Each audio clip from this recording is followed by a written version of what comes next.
For the past several weeks, in our gospel readings from Luke, Jesus has been getting more and more pointed. And this week's gospel is no exception.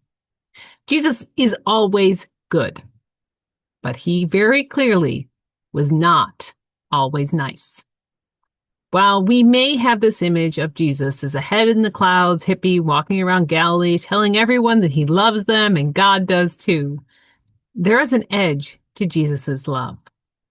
God did not become incarnate to tell us that we are doing just fine without him. He came to earth to convey a message, one that had repeatedly been brought forth by the prophets throughout the centuries. It was a message of love and forgiveness, but it was not one of capitulation to the values of this earth. Well, these words, "Do you think that I have come to bring peace to the earth? No, I tell you, but rather division." For the original audience, no doubt, spoke to the division in their homes that their embrace of the Jesus movement brought their households. For us living today, they speak to an equally valid truth. Many of us have friends, relatives, and acquaintances who have chosen to regard others as less than human and unworthy of the dignity, love, and respect due all people as the embodiment of God's image. And when we speak out on behalf of the disabled, the unhoused, or minority groups, whether distinguished by skin color, national origin, religion, sexual orientation, gender identity, ethnicity, or whatever trait is being used to separate us from one another, we risk being lumped in with these groups. And many of us had come to believe that, with a few notable exceptions, for the most part, this would mean mocking and isolation. But it is increasingly becoming clear that when we stand with the least among us, we may risk true violence.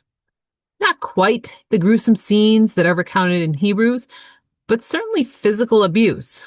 But at the same time, those whose voices we are compelled by our faith to become are facing worse in the forms of calculated torture, sexual violence, and death, whether through execution or starvation and neglect.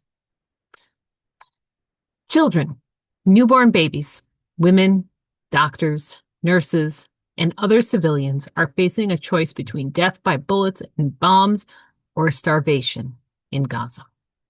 Prisoners in El Salvador are facing torture in the form of stress positions, sexual violence, deliberately unsanitary conditions, restrictions on movement reminiscent of the Middle Passage, beatings, and medical neglect.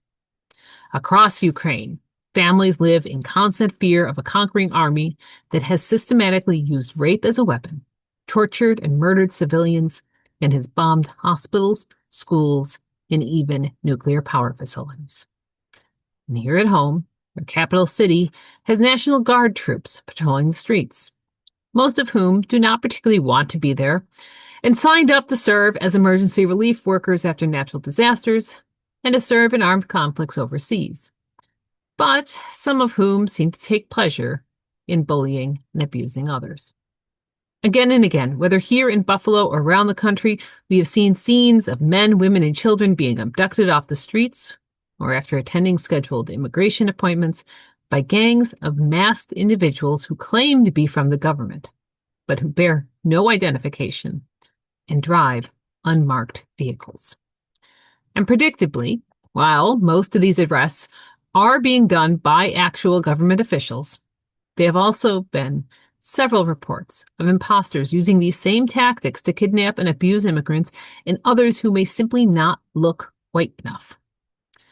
And with a lack of information regarding where those taken by the U.S. government are being held, it can take days or weeks to even know people have been kidnapped. And for those taken into U.S. custody, their fate may not be any better than being kidnapped by a private person. With reports from those being held, witnesses to their conditions, and those who have been sent back to their birthplaces, including being held with their hands and legs shackled all day and night, overcrowding, insufficient food, lack of medical care, exposure to the elements, and sleep deprivation being driven by bright lights shining 24 hours a day. And I know it is not always popular or comfortable to say that this is wrong, this is torture, this is inhumane, And by saying as much, friends, family members, and others may become estranged. But that is to be expected. And it is this estrangement that Jesus is foretelling in today's gospel, in which the writers of Hebrews speaks of Christian and Jewish martyrs garnering in today's second reading. It is the estrangement that Jeremiah earned when he condemned the leaders and prophets of Judah who claimed the protection of the Most High while upholding the ethics and ideals of Baal. The way of Jesus is one of love, but love is not glib. It is deep, abiding, and honest. And it is at odds with the ways of this world. Amen.